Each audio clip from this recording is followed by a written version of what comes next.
She walked down the corridor like she belonged there, even if no one else seemed to believe it. Her worn green flight jacket clung loosely to her frame, unzipped just enough to catch whispers from every uniformed man in the room. Her boots echoed against the polished floor, each step met with sidelong glances, smirks, and quiet laughter from soldiers barely older than boys. One cadet nudged his friend, chuckling under his breath. "Must be Halloween. Who let the pin-up fantasy into the commissary?" They laughed louder now, not even bothering to hide their mockery. She didn't flinch, not once. No glance, no reaction, just 2 brown paper bags in her grip and a calm, unreadable expression as she passed them by. The deeper she walked, the more the jeers grew. "Bet she's just some officer's entertainment," one muttered behind her. Another sneered, "Wearing that jacket like she earned it." The faded olive fabric was clearly too big for her, fraying at the cuffs, one zipper tooth missing. But stitched over the chest pocket was a patch, its colors dulled with age, the embroidery nearly rubbed away. It bore a name, a squadron, and one unmistakable symbol, a crimson lightning bolt splitting a pair of golden wings. Most of the cadets barely noticed it, but they would soon. Because just then, the general stepped out of his office. He froze mid-sentence, eyes locked on that patch. His jaw slackened as if he'd seen a ghost from a war story long buried. The room fell silent like a gunshot had just gone off. The cadets straightened up, confused. The general, the man who hadn't flinched in 2 decades of service, stood frozen in front of her. His voice came low and strained. "Where did you get that jacket?" She finally met his eyes, calm and steady.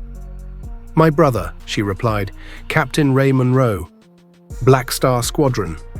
Silence. Every soldier stiffened, trying to place the name. One cadet whispered, "Blackar, isn't that?" The general interrupted, softer this time. "He flew the impossible route over the Khazar line. 7 birds down. He got 5 men out alive. She finished for him, and died carrying the 6th. Her voice was barely above a whisper, but it rippled through the hallway like thunder.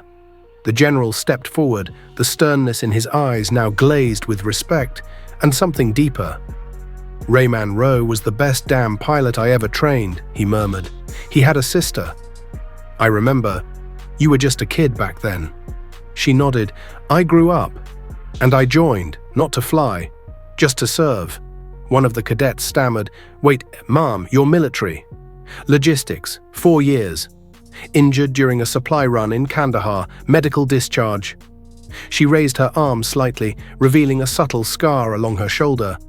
"I wear the jacket to remind me why I started. Why we all start." The cadets who had mocked her moments ago shrank where they stood. The general turned slowly to face the young soldiers behind him. "Every year I watch you all swagger in here, thinking you're warriors because you can shout and run drills. You don't even know the history stitched into the fabric of that jacket." He looked back at the woman and gave a crisp, practiced salute. "I should be saluting you." She looked stunned but returned it. Then the general addressed the room. "Let this be a lesson. Humility isn't optional. You don't know who you're talking to. And you don't get to define someone's worth by appearances." One by one, the cadets shifted. Then slowly the first stepped forward and offered a salute. No words, just a nod of remorse. Then another, and another, until the entire hallway, once full of laughter and mockery, stood at attention, eyes forward, hearts pounding in shame and awe.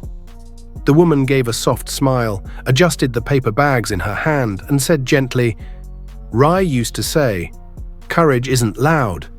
It's quiet, like the sound of someone staying behind so the others can go home." As she walked past, no one spoke. The same men who had snickered at her now moved aside like a tide parting for a ship. When she turned the corner, the general remained, staring down the hall, almost as if seeing the shadow of a fallen comrade walk beside her. So never judge someone by what they wear, because sometimes that worn-out jacket carries more honor than the cleanest uniform. Before we end this story, let us know in the comments, where are you watching from? If this story touched you, subscribe to the channel, hit that like button, and drop a karma in the comments below.